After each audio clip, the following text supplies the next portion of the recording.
What's up, guys? Rob Also Bodies back with another educational video for you, hopefully.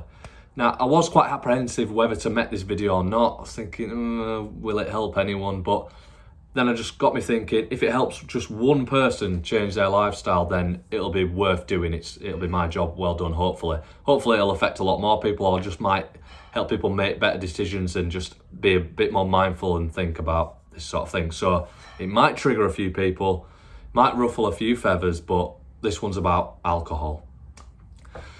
Okay, and it's mainly because over the years, working with clients and more clients over the years, I just can't help but notice, and it's hard to ignore, that the clients that do the best are the ones that make the biggest lifestyle changes. And I think that one of the huge ones is, and it's the elephant in the room, is alcohol.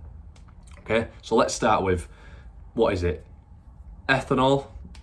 It's a drug. Okay, that's what alcohol is. That's what the part that gets you drunk. But it's so well accepted in our society that it can be a bit of a taboo subject, and it's hard to talk about and hard to try and change anyone's opinion on it. But at the end of the day, it is a drug. Okay, and then just because it's legal doesn't mean it's not having drug-like effects in your brain.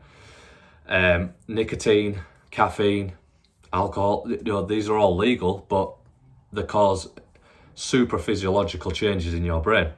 Now, I think the main problem is the highly toxic nature of what alcohol is broken down to. So these compounds that it's broken down to, highly toxic for the liver, which most people seem to know that you get alcoholic liver disease and then you get non-alcoholic fatty liver disease.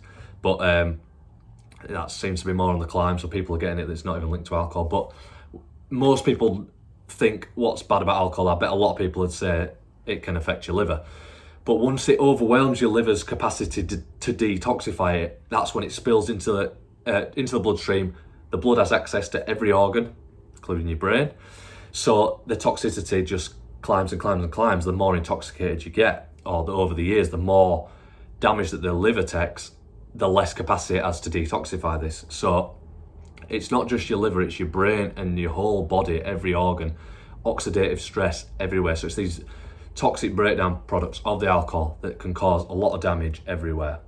Which leads me to the main problems with cancer, which have waved a lot of red flags and alarm bells ringing at me, is that it's linked to many different cancers, and the physiology makes sense. And I know a lot of people probably might have just turned this video off or not even bothered listening to it because they don't want to hear it, because it's such an addictive drug, which it is, and it's hard to stop. And a lot of people, which is fair enough, they've got you on that merry-go-round though, and they've got you by the gonads and can't get off it. So all these cancers, you just see, it's just rife. Cancer's up, just on the rise. Everything's obesity, heart disease, cancer, all associated with alcohol.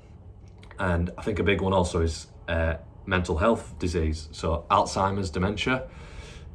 What is it? It's damage to the brain, especially the hippocampus, like the memory part of the brain. And I think that's that spillover effect from the liver that it can't handle the toxic compounds that alcohol's broken down into. And then we're just having to see loved ones just deteriorate and become a shell of the former self. And they might still be alive, but so it's like people saying like, oh, well, you've got to have alcohol to have a good time. And it's like, live fast, die young, and like, what's the point in being boring, all those sort of things. But yeah, but do you want to be 70, 75, 80 plus in a care home not knowing who your daughter is, for example?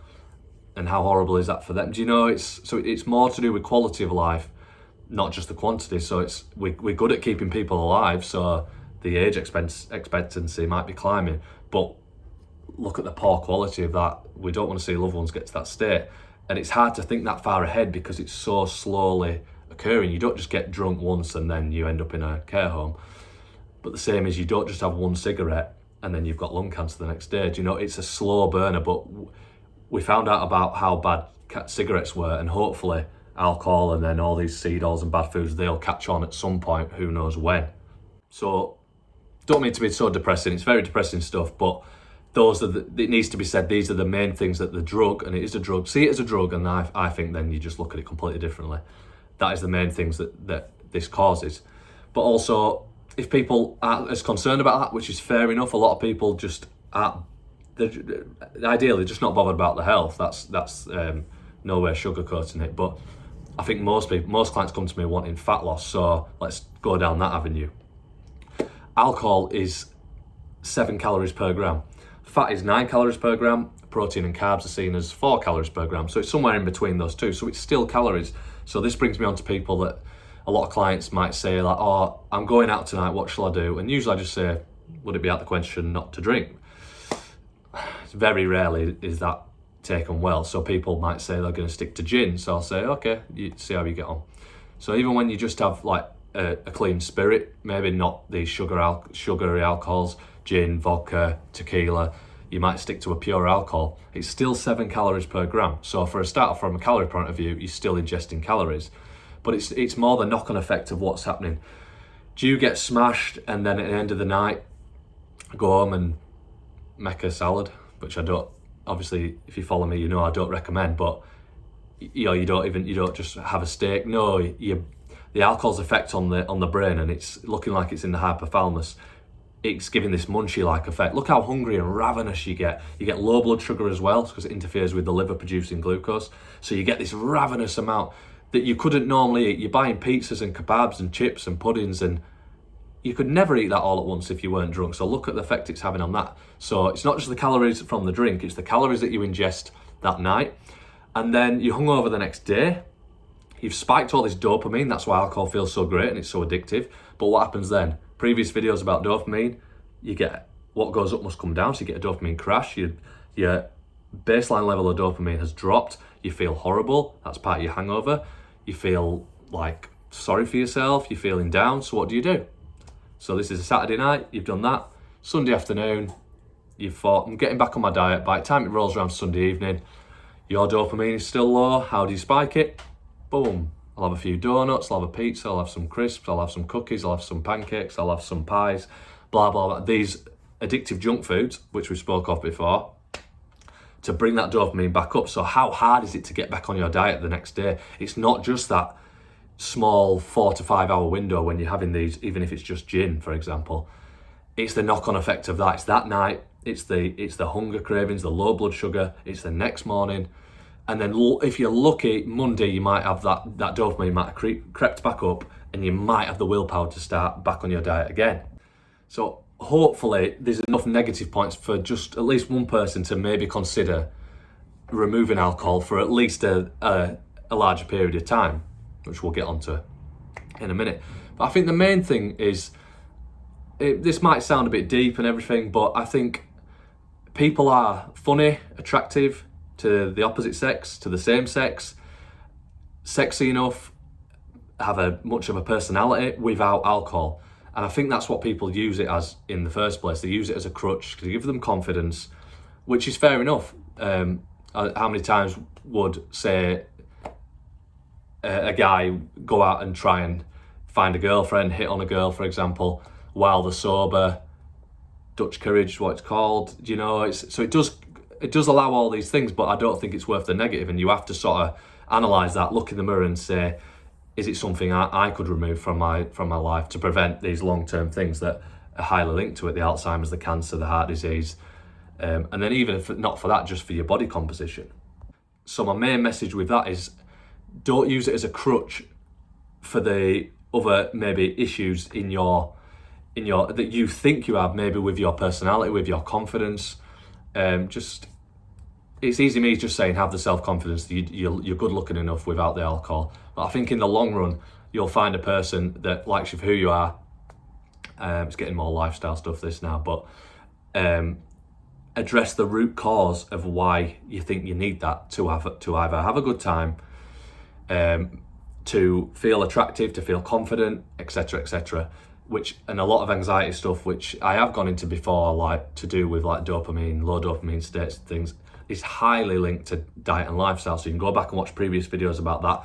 And usually a lot of the time when people make these diet and lifestyle changes, the alcohol takes a back seat because it just don't fit in anymore. And subconsciously, I think people realise they don't need it anymore because the dopamine, natural levels of dopamine start to climb. They're a lot more outgoing and friendly person. And to me, I've noticed as well, if you stick to a good diet for a long period of time and you start to feel fresh and energy and you just feel good and all this, I think you just get to the point where eventually, yeah, you might break your diet and have something crap, but the next day, the amount of clients and what I've experienced is how groggy and crap they feel the next day because they're so used to feeling good that just shows that it's probably the crap food and the bad lifestyle choices that are leading to that low dopamine state, needing a drug like alcohol, perhaps nicotine, caffeine sort of thing. So my challenge to you, if anyone's feeling motivated and still listening to me at this point, 30-day challenge,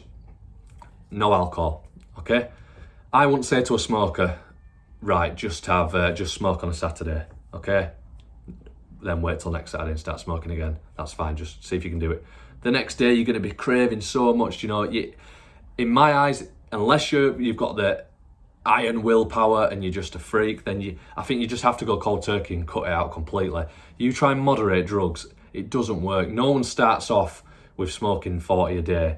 Those sort of people, these chain smokers you see, they'll start off with one little hit, but then you build up a tolerance because it's a drug, which happens with alcohol, caffeine, nicotine, and you slowly have to creep up the dose. And just be honest with yourself, even with like caffeine and coffee, how much did it blow your head off when you had that first coffee? And now how many can you have before you even feel anything? Can you have one sat in bed at night and still sleep fine? That's a problem because you built up a tolerance, okay? So, cold turkey, those are the reasons. And there's always going to be a wedding, a birthday, a stag do, Friday. There's always an excuse. There's always a reason. Like, oh, well, I've got this coming up this month. Try and have some willpower and purposely do a month where you have got events going on, because those are the things that are going to creep up and challenge you in the future. They're going to be the main test that you need to get over. It's all right saying, oh, I ain't got anything going on this month, then I'll be fine. You need to put yourself in them situations and be proud of turning down drinks, and then tell people what you're doing. If they're a true friend and loved ones, they'll support you, and you never know, you might pass on that to them. They might want to take up the challenge with you.